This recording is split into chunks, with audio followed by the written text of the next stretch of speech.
మధ్యలో ఒకసారి సుమ గారు మళ్ళీ యాక్టింగ్ వైపు సినిమాల్లో చేస్తున్నా, ఇప్పుడు కూడా చేస్తుంటాను. అవునా? ఇప్పుడు ఒక సినిమా చేస్తుంది, జైన్ పంచాయతీ ఒకటి చూసాను రీసెంట్గా. అవును. ఇప్పుడు మళ్ళీ కొత్తగా లేటెస్ట్గా పేరు నాకు కరెక్ట్గా తెలియదు, కాకపోతే ఏషియన్ ఫిల్మ్స్ వాళ్ళది. ఓహో, ఏషియన్ ఫిల్మ్స్ వాళ్ళది.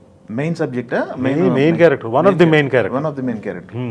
చాలా మంచి క్యారెక్టర్. ఓ, సుమగారికి ఏమో రోజుకి 48 గంటలు ఉంటాయేంటి? నాకు అలాగే అనిపిస్తుంది. నాకు అలా అనిపిస్తుంది. కానీ పొద్దున్న నిద్ర లేచిన దగ్గర నుంచి ఏదో ఒకటి, అంటే ఇప్పుడు సాయంత్రం ఆడియో ఫంక్షన్ ఉంటుంది, దానికి మన నోట్స్ రాసుకోవాలి. ఇప్పుడు వచ్చే గెస్ట్ల గురించి రాసుకోవాలి, స్పాన్సర్స్ గురించి రాసుకోవాలి, ఇవన్నీ మళ్ళీ ఒకసారి ప్రాక్టీస్ చేసుకోవాలి.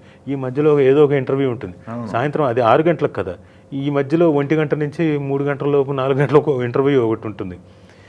లేకపోతే తన ఏదో ముందు ప్లాన్ చేసుకున్న తన ఛానల్కి ఒకటి ఏదో ఒకటి చేయాలి, రీల్ ఏదో ఒకటి చేయాలి, లేకపోతే ఏదో ఒక వంటకం ఏదో ఒకటి చేయాలి. ఇలా ఉంటుంది పొద్దున్న సాయంత్రం వరకు. మామూలు విషయం కాదు. ఒక పేరు స్టేజ్ మీద తప్పు చెప్తేనే గొడవలు అయిపోతున్నాయి బయట గట్టిగా. చాలా 100% అవుతాయి కదా, అందరికీ ఈగోసే కదా. అవును, అవన్నీ కూడా మనం గౌరవించాలి కదా, అందరి ఈగోలు.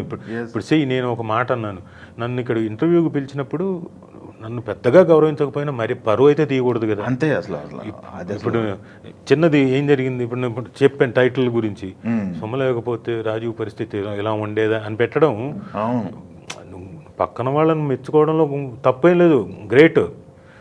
నువ్వు రాజీవ్ పరిస్థితి ఇలా ఉండేదా అనడం నువ్వు నన్ను తక్కువ చేయడమే కదా. అంతే కదా. సో మినిమం కామన్ సెన్స్ అవి. అలాంటిది నువ్వు ఆ కొత్తల వాళ్ళు నీ ఇష్టం, ఇంద్రుడు చంద్రుడు ఒక భూలోక వీరుడు, ఇంకా ఎంతకంటే భూమి నుంచి దిగు వచ్చిన అతిలోక సుందరు, నీ ఇష్టం, మీ సఫిక్స్లు ప్రిఫిక్స్లు. నేను కామన్ మ్యాన్, అట్లీస్ట్ నన్ను నా మర్యాదను పిలిచినప్పుడు నా మర్యాద అంతవరకైనా కాపాడాలి. అవునవును.